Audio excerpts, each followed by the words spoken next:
helaan iyaga blowa dad badan oo geela cuni jiray baa imka maqabeed ma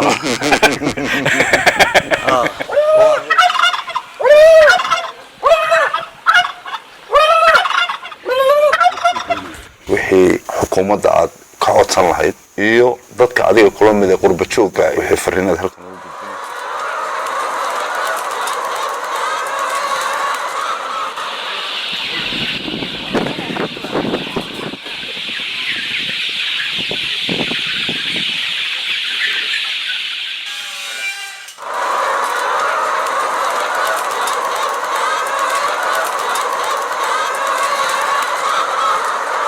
بسم الله الرحمن الرحيم halkani waa Homeland Poultry oo ku taala galbeedka magaalada Hargeysa waa xarun lagu xanaaneeyo digaaga waana goob wax soo saar waxa maalgeliyay Cumar Cabdiqaadir Askar oo kamid ah qurba joogta Soomaaliland balse haatan dib ugu soo laabtay dalkiisa hooyo Cumar wuxuu tusaale fiican u yahay ganacsatada iyo dadka dhalinyarada ah ee qurba joogta ee jecel inay maalgeliyaan ama maalgashi ku sameeyaan dalkooda hooyo si ay shaqo abuur u sameeyaan haddaba waxaan waraysi kooban kula yeelanay xarunta lagu daryeelo digaaga ee Homeland Poultry ganacsade Cumar Cabdiqaadir Askar waraysigaasuna wuxuu u dhacay sidan waxaan joognaa galbeedka magaalada Hargeysa xarunta meesha lagu xanaaneeyo digaaga oo Kambani weyn waa jawi aad u fiican runtii deegaan wanaagsan ku taala dhir qurux badan baa ka beeran digaag badan baa meeshan ku xareysan waxa meeshan sameeyay 4 sano ka hor waxa sameeyay Cumar Cabdiqaadir Askar oo kamid ah qurba joogga Soomaaliland ku soo laabtay dalka oo ku soo kordhiyay xaruntan digaaga oo waraabisa magaalada Hargeysa iyo magaalooyin kale ee dalka sida ay noo sheegeen production kan beedkan oo ah mid tayo leh uu u gaari jiray gobolada fogfog ee ka baxsan xataa Soomaaliland wixii ka horeeyay colaadihii ka dhacay gobolka Sool Cumar bal ka waran production ka digaaga waa shaqo adag oo u baahan in nadaafad iyo inay markasta shaqo badan iyo waqtigeeda la siiyo shimbiraha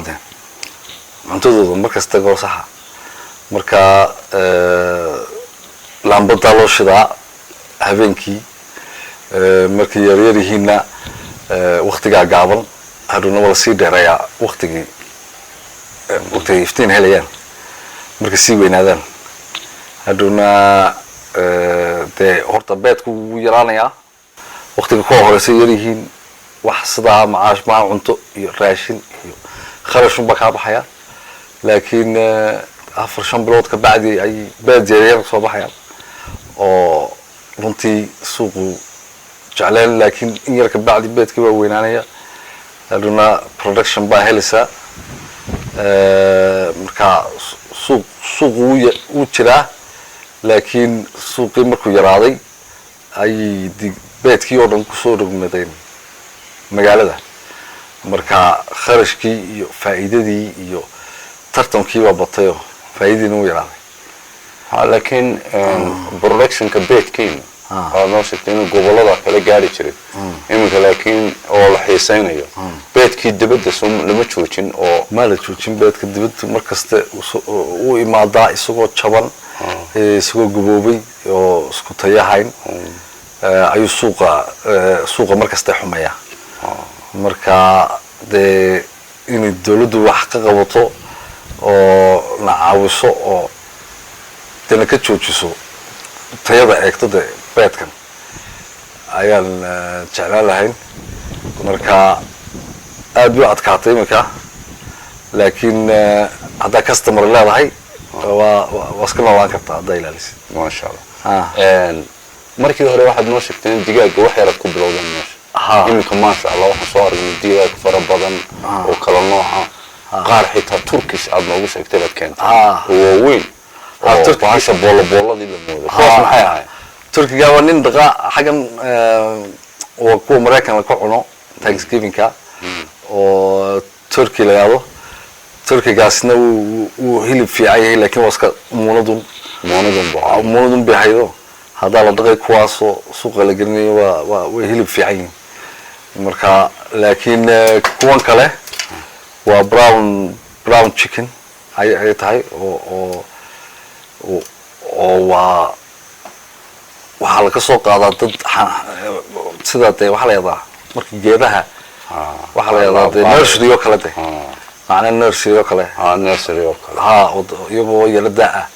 ayaan iibsanaa marka kuwa kalarkan maxaa ku wada jeclaatay kalarkan inuu ka tayo fiican yahay may waa noocan kuwan unbaa yaalay magaaladoon qaadanay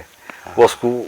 brownkan waa ku ugu fiican miyana maaha kuwii wadanaye waa kuwii warshada lagu talagalay digaagano cuntadooda aad u badan marka intay cunayaan unbaa la iibinayaa wax u dhow qiimaha laakiin iminka digaaga aanu aragnay digaag badan oo kala nooca buu ahaa oo dhowr meelood oo istoodho oo hangaraa ku kala xiraysan mid yar buu ahaa yari waa kii soo socday marka waana rotation la sameeyaa si markasta customer u haysatid haddii kale kaaga wayaan dhowr qof oo shaqaalaha baan ku aragnay oo ka shaqeynaya digaaga biyaha si waxay u helaan si magaranaysaa automatic waa loogu furaa biyaha raashinkana waxaa loo sameeyey meelo sidaan arkay liido kaana automatic waa in sii weynaato automatic macataa ka dhigno insha allah mustaqbalka marka dhulkii baan ku yaraaday oo magaaladii baan kusoo dhawaato waxaan doonaynaa aag warshado amba meelaha inaan beer u guurno oo aad ku guurtaan halkan maadaama magaaladeeda kusoo dhawaatay kusoo dhawaatay laakiin weli waxaad haysataa dee space baad haysataan iyo jawi fiican lama oran karo weli magaalada way soo gaadhay halkan laakiin way kusoo dhawaato mustaqbalka laakiin waxaad ka fikiraysaan inaad sii weyneyno waana weynaya meesha waa kharashka wax macaash wuxuu ku jiraa weynida ayuu ku jiraa dad waxna kan meesha ka shaqeeya dadkan meesha ka shaqeeya dad muwaadiniin ah shaqaalaha meesha inta badan waa muwaadiniin marka digaagu waxaan uu cunayo cuntooyinka ma wax outside laga keenaa jira cuntooyinka waa wax laga keeno waa wax lagu talagalay warshad marka aad buu qaal u tahay hal waxaan u baahnayn de meel kayto oo meel dad beeri kara waxaan sidii qiimaheedu yaraato oo lacagtu wareegto marka cuntooyinkan digaaga ee dibadda ka keentaan ma cashuur badi ka qaataa dawladdu cashuur bay qaataa marka soo dejino dadka warshadaha iyo productionka sameynaya idinku digaag baad haysaan oo wax nool baad ayaad quudinaysaan laakiin dadka birta warshadaha sameynaya oo waliba production kanaad samaysaan mid ka yar sameeya cashuur raafa loo sameeya way jirtay idinku maxaa dawladdu miyaad ka codsateen marna in xitaa waxyaabaha cuntada ee digaaga la siinaya cashuur raaf weydiistaan ma weydiisan dalban waan dalban laakiin dee iminka dee laysenkii iyo hawlo sidaasa ayaa jira laakiin waxaa loo baahan yahay cuntadan raashinkan ayaa qiimaheedu dhan macaashoo dhan qaadanaya oo meel fog tegaya ma laga beeri karaa wadanka cuntadaas waa warshado waxaa la loo baahan hadaa silo oo kale la sameeyo site noocaas oo berbero kale cuntada kaydka oo kale la sameeyo la soo dejiyo oo la bacayo aad bay ka jabnaan lahayd sida imika tahay oo ay dad ganacsataa hadaa weyl la sameeyo fursadaas ma la way banaan tahay aad waa finaal waa loo baahan yahay marka meel baa laga soo qaadan karaa iyadoo dee warshadaysan xagga dawooyinkiisa iyo waxaas dawooyinku ma jiraan wadanka marka dibaddu ba ka keentay mala helo beedkiina waan arkayna beed waaweyn buu ahaa dadka markaa beedka isticmaala customer skin weli iyo idinku xidhayiin iyagu laakiin waxay garanayaan beedkiinu ka fiican yahay ka dibadda Soomaa kuwan imika laakiin dadka aan kala garanayn way kuwa lagu khaldaya store-ka anagu waxaan geynaa private marka soo saarnaan u dhiibnaa customer-ka isagoo kulul isagoo kulul beedkii kulul digaaga diimka dhashay marka quality uu ka fiicnaanaya marka bakery-gana uu ku haboon way kuwaasna uu ku haboon uruuda ayaa badanaysa ma sha Allah waa ka quality fiican kuwan store-ka yaalay iyo hangara yaalay iyo dooniyaal la soo saaray uu ka fiican yahay beedkan dibadda laga keeno dadku waxay yiraahdaan ma laha huruuda huruud ma laha waa biyo mas haystaan mas haystaan marka quality control-ka way jirtaa waa hay jirtaa ma kala hadasheen arrintan Ee waxyaabaha wadanka loo baahan yahay la kantaroolo cuntadii waan ka ashkatoonay kastamku magaalada ku soo go'o iyadoo in ujeedadu ahayn tartanka in uu furay yahay laakiin tayadii idinku waxaad ku doodaysaan tayadii anagu wax tayala baanu keenay suuqa soo gelinay dadka oo keenay wadanka gudihiisa baanu ka wadnaa shaqo abuur baanu samaynay laakiin waxyaabaha damage-ka nagu samaynaya ee dibadda nagaga imanaya aan tayada lahayn waliba sumcadeedin anagana dhaawacaya oo beed oo dhan baa loo oranaya marka laga hadlayo dhibaatada beedka Soomaha marka taam kala hadashin dawladda iyo hay'adaha ay khusayso ma waan yara ashkatoono laakiin waxba negative waxa jira mashruuc waaweyn oo Ethiopia ka socdo oo ku talagalay production-ka iyo isku filnaanshada Ethiopia oo aad ka jaban nolol sicir ka jabantay nolosheena oo production cost-kooda ka jaban yahay way oo caawimaad miran hela kuwaasi markay imaadaan adigoo caawimaadna helin oo macaaraashinkii iyo ka qaalisan wixii oo dhan ay way ku celiyay suuqii Ethiopia xumaanaysa Kenya xumaanaysa Ethiopia laakiin de way iska ilaalisay inay wax production oo iyadu sameysay dibadda kaga laakiin way soo wakaas baa la keenaayo kayla ku talagalay marka ma kontrabaan buu ku soo galaa kaas kontrabaan amba hadii cashuur bixiya laakiin ma la ku talagalin suuqa si kastaba wax la tartami karana ma waa mashruuc dawladeed wadato oo iyaga wada warshadihii iyo wixii la haysta marka waa tartan yara cadaalad darro iyadu aragtaa okay digaaga marka laga hadlayo iminka waxaad moodaa digaaga dadka berigii hore xagga maaragtay xitaa beedka digaaga beedka iyo kalluunka iyo digaaga hilibkiisa dadku aad uma isticmaali jirin dadkeena aad buu u yaray iminka isticmaalka beedku aad buu u badan yahay guri kasta wuu galay wuu sii badanaysaa wuuna sii badanaya laakiin weli digaagii la cunayay ee hilibka ahaa wuxuu inooga imanayaa outside-ka kaasi waa digaag kale kaama ku tala jirtaan inaad samaysaan oo dhinac waa totally different shaqo waa markaa masku dhawaaba markaa kuwaasi dee bilaafka talaagad iyo butcher iyo waa mashruuc kale masku dhawaaba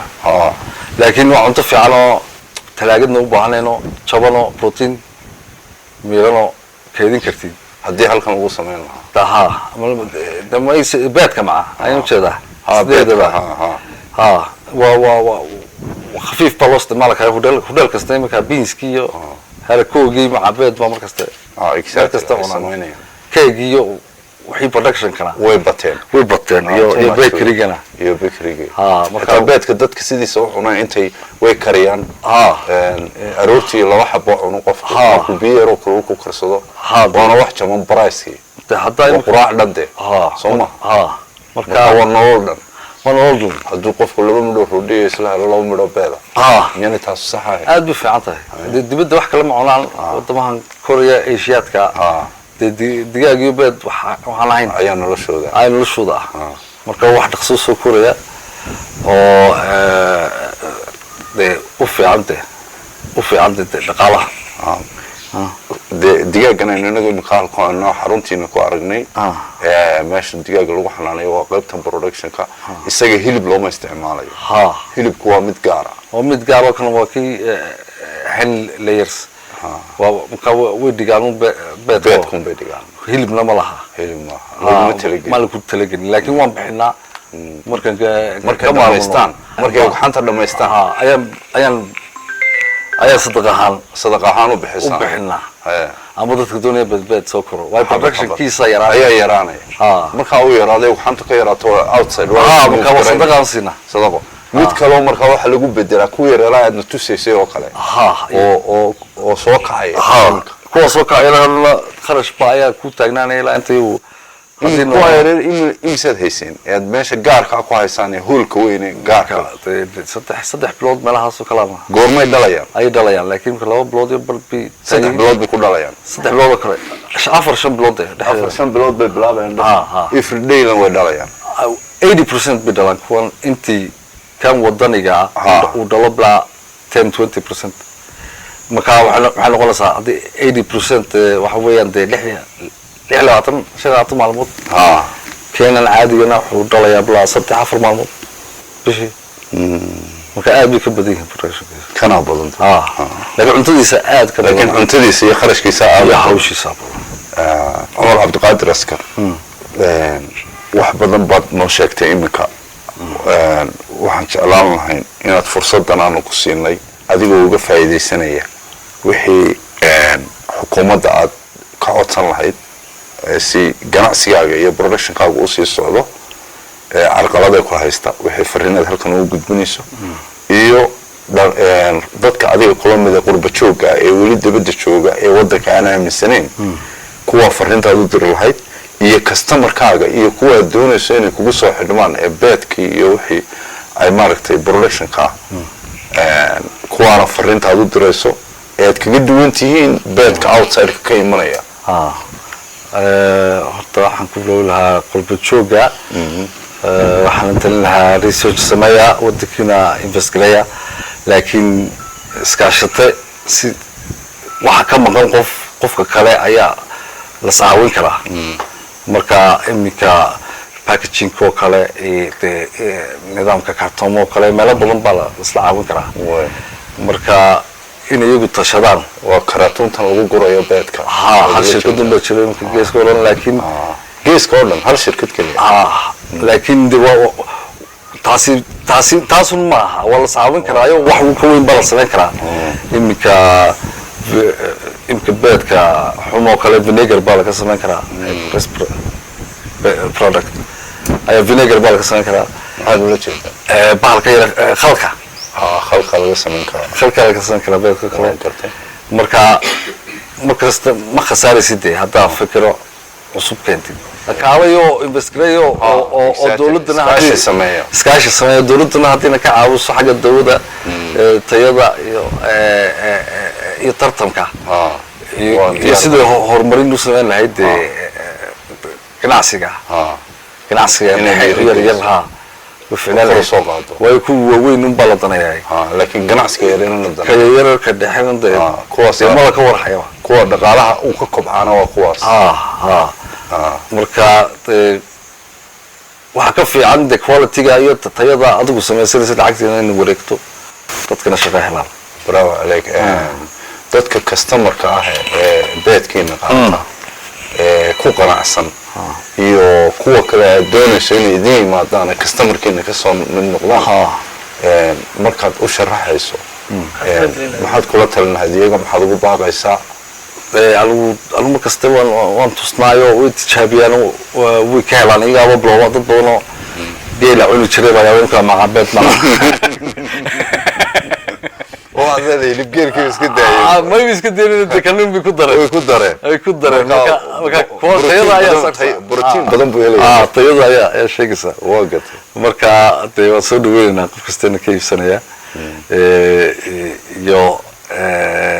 marmar bi badataa digaagu mar buu yaraadan ka waqti taagintay ku xiran tahay oo marmar ba beedkii oo production markiiba hore u dhamaada bijooga marka soo noqdaan markii la bedelayo beed waxa dheemanki waxa badanaya baahidii kabacdina productionkiibana wixii aad haysay waa up and down laakiin meel ka iibsan karaan customer-kana ma kasto sheeg oo ay ka heli karaan halkii ugu dambeysay good point aad iyo aad baad u mahadsantahay Umar waxaan rajaynayaa in dawladdu la caawiso oo qalbi jooguna aaminaan wadankooda oo xaggan quality control-ka iyo tartanka inay la xoojiyo oo dawladdu adkayso tayada waxa tayada wadanka la keenayo production oo dadkana ku soo dhaweeyaan wadanka si idinkana taas ay maaragtay wax soo saarkiina ay u dhiirigeliso aad iyo aad baad u mahadsantahay thank you very much